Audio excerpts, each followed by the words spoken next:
се предвидува во член 38 ставот 7 да се смени и да гласи: Државниот инспекторат за животна средина на својата веб страница ќе објави база на податоци која задолжително ќе ги содржи инспекцијските акти согласно член 85 од Законот за инспекцијски надзор. Базата на податоци ќе може да се пребарува по инспектор, субјект на надзор, тип на дозвола, висина на изрешени глоби, казни, висина на платени глоби, кривични пријави и медиум на животна средина. Имено, со овој амандман се овозможува транспарентност и достапност на информацијата од инспекцијските надзори за јавноста преку објавување на базата на податоци на веб страна. Пребарување на базата на податоци е потребно да се поврзат податоците на субјектите со извршените инспекцијски надзори, изречените и платени глоби, кривичните пријави, во кои медиуми на животна средина се испуштили емисиите на загадувачки супстанции и така натаму. Отвореноста на податоците ќе овозможи подобра работа на инспекцијските служби и на субјектите на надзор, што ќе доведе до намалување на испуштање на недозволени количини на загадувачки материи во животната средина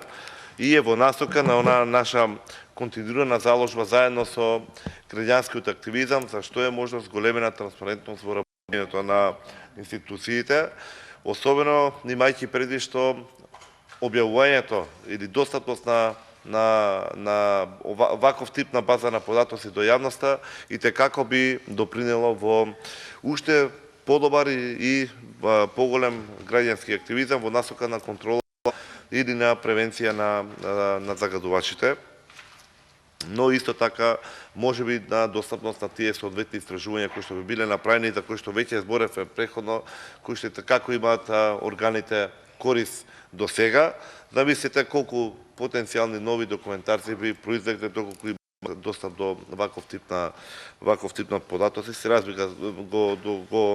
тоа го посочив како пример веќе за што беше потврдено дека е како позитивно искуство од работата на невладините организации, но дефинитивно со на податоците се отвараат серија на можности и продолжам, затоа и беше преходниот амандман кај што се предлагаше практично дополнување само на името јавност во информацијскиот систем, бидејќи суштината е во овој член и во овој амандман тука, што ако се прави достап на податоците, бидејќи ќе може да се направат соодветните анализи, да се пренесат соодветните информации, навистина јавноста да има учество конкретно во работата на органот. Благодарам. Faleminderit,